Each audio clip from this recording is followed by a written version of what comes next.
Hi, I'm Ryan Szymanski, curator for Battleship New Jersey Museum and Memorial, and today we've got another video for you in our series on Leyte Gulf. We're celebrating the 80th anniversary of the Battle of Leyte Gulf.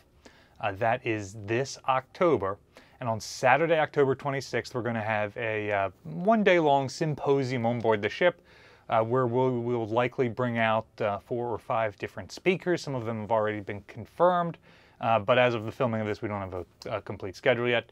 There's a link in the description below if you'd like to get tickets to come out to that event. And as we get more information, as speakers confirm, we'll add them on there. But already a great lineup here. You will get to spend the 80th anniversary of the Battle of Leyte Gulf on the flagship of 3rd Fleet during the Battle of Leyte Gulf. We can't visit the Leyte Gulf battlefield. It's very unlikely that any of us will make it to the middle of the ocean off the Philippines. But you can visit some of the ships that were a part of those battles. And in many ways, these ships are the battlefields. It's the same as visiting Gettysburg or Yorktown or one of those sorts of locations, the Normandy beaches. You get to see where the men walked around, where the decisions were made. Instead of going into the house that Meade used as his headquarters at Gettysburg, you get to see where Halsey used as his headquarters. And that's where we are right now. We are in the 1980s space known as the Tomahawk Computer Room, or TCR, but during World War II, this was part of the Admiral's spaces. We're on the O3 level, just aft of what you get to visit today as the flag bridge. Just on the other side of that bulkhead, you are in the flag bridge part of the superstructure. The conning tower is just a little bit further forward of us, and that enclosed area where the chairs are and that sort of stuff. This space has a little bit of armor protection, really more like splinter protection, just behind that flag bridge space, and during World War II would have contained radio equipment and some of the other sorts of spaces where flag staff could meet and talk. And it's a really small space. We'll have some B-roll footage of what the space looks like now. It's got those big racks for Tomahawk computers, so it feels even smaller than it actually is. But it is not a whole large space, especially for a fleet commander like Halsey with a huge staff that he brought around. But this space is where a lot of the command and control happen. It's where a lot of the decisions happen during Leyte Gulf. And while it was heavily, heavily modified later in the ship's career, for example, we've got the air handler here that is added in the 80s, all this electronic stuff added in the 80s for the Tomahawks. Some of the features, like this desk that I'm sitting on, almost certainly stayed in here.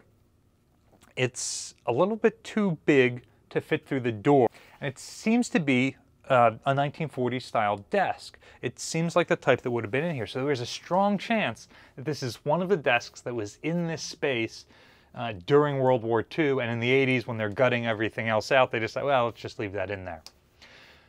Now, while New Jersey's space has been heavily modified, some of the other Iowas put their TCR in a different part of the ship. So depending on which Iowa you're visiting, you may get a better experience of what this would have looked like during World War II. I believe Iowa in particular maintains this space in that configuration. I'm not quite sure about Wisconsin and Missouri.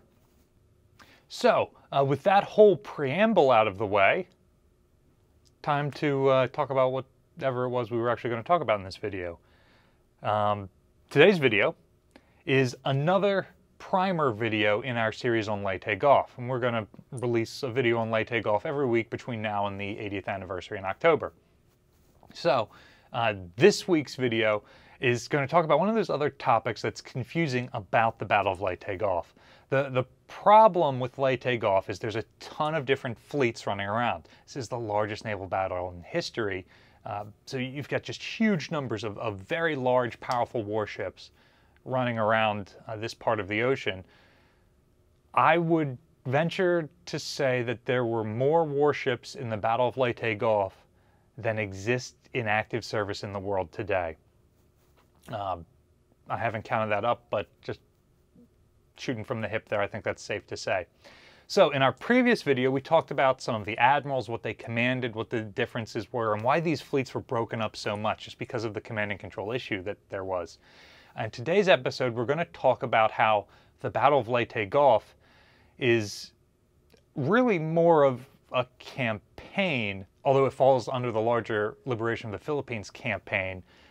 It is actually a series of 5 battles that takes place over the same less than a week time period.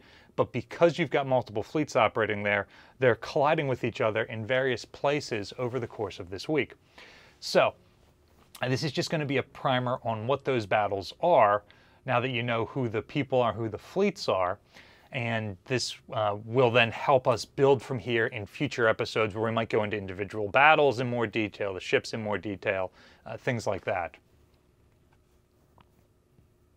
So, your 5 battles are Palawan Passage, the Sibuyan Sea, Surigao Strait, Samar, and Cape Engano. I'm sorry so many of them start with an S. So starting at the beginning, the first engagement that's part of the Battle of Leyte Gulf is Palawan Passage. This is the center force under Admiral Kurita starting to sail towards the western side of the Philippines, and they now have to sail through the Philippine Islands to get to the American invasion force on the eastern side of the Philippines. The U.S. Navy was screening its invasion with both air patrols and a picket line of submarines.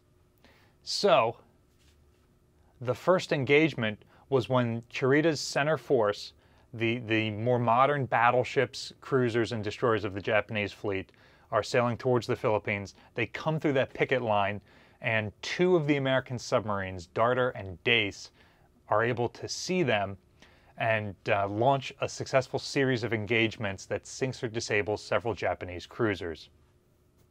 This really starts the Japanese off on the back foot and lets the Americans know what is coming at them. This is certainly not what the Japanese wanted to happen. They're hoping their Northern Force aircraft carriers are going to be detected by the Americans first and draw the American fleet away so that this force of battleships is able to make their way through the Philippine Islands to get to the invasion beaches. And because of the way the submarine picket works, that does not happen. The second engagement is the Battle of the Sibuyan Sea. So at this point, Kurita's modern battleship force has made it into the Philippine Islands, and they're now sailing through this passageway leading to the San Bernardino Strait on the eastern side of the islands. And while they're here in the Sibuyan Sea, Halsey's 3rd Fleet fast carriers launch a series of air attacks on the Japanese force. This is going to result in the sinking of the battleship Musashi and some lesser damage to the other ships in the force. And at the end of this series of engagements, Kurita turns his center force around. The plan has failed. Northern Force has not drawn off 3rd Fleet, and he has lost 20% of his battleships. He's already lost several cruisers from his force from Palawan Passage. He has been thoroughly defeated. The next action is the Battle of Surigao Strait. Remember that Japanese southern force that has 2 of the battleships, a cruiser, and then some other ships following behind. They're trying to come through the Philippine Islands also from west to east, but since they're coming from the south instead of from the central part of the islands, they have to go through Surigao Strait, north of Mindanao, to get to the invasion beaches. They run into a battle line of Jesse Oldendorf's 7th Fleet warships, the shore bombardment forces, and get into a gun battle with them. Oldendorf's battleships outnumber the Japanese battleships 3-1. They also have a significant cruiser, destroyer, and patrol boat advantage, and they're able to completely destroy the Japanese force there. So at this point, it looks like the Americans have defeated the surface threat, those pincer movements that the Japanese were putting on. The next battle is the Battle off Samar. The surface forces of 7th Fleet have at this point been drawn away to Surigao Strait, and they've used enough of their ammunition that they don't feel effective as a surface warfare force anymore. To the north, Halsey has finally detected the Japanese aircraft carriers of the Northern Force, believes he has defeated Center Force with the Battle of the Symposium Sea and taken Third Fleet off to the north to chase those carriers. This leaves the carriers of Seventh Fleet, the smaller escort carriers that are operating off of the island of Samar, completely exposed. During the night, Admiral Kurita had turned his force around and sailed through the San Bernardino Strait. Third Fleet's battleships were not there to oppose him, and so he was able to break out into the eastern side of the Philippines near the invasion beaches and catches an American force, Taffy 3, which is about 1/3 of 7th Fleet's carrier forces, completely unprotected and off guard. This is probably the most famous individual action of Leyte Gulf, and essentially the aircraft carriers and their escorts take a god-awful beating, but manage to both escape and convince Kurita, who at this point has been attacked by submarines, attacked by fleet carriers, and now is being violently attacked by what are nominally small American ships, but to him seem like a much greater threat. Why would he be attacked by these unless they're supported by larger units? And so as his ships, particularly his heavy cruisers again, start to take more damage, he believes that he is facing the major part of Third Fleet. The plan has failed, and he has to withdraw before getting to the invasion beaches. Meanwhile, the fifth and final action of Leyte Gulf is the Battle of Cape Engano. The Third Fleet, both carriers and battleships under Halsey, are running north to find the Northern Forces aircraft carriers. They don't realize that these carriers functionally have no air groups on board and pose no real threat. Halsey's plan is to disable the carriers with his aircraft, and then expecting enough attrition that follow-up airstrikes aren't going to be able to destroy the enemy fleet, he's going to use his battleships to close in and sink them. As it turns out, he has to send his battleships back south to chase off the Japanese force, so they miss both Samar and Cape Engano. He is able to launch airstrikes and damage some of the Japanese ships, and he is able to send a cruiser and destroyer force in to finish off those damaged ships, but it is not the complete destruction of the Japanese fleet that he was seeking to gain.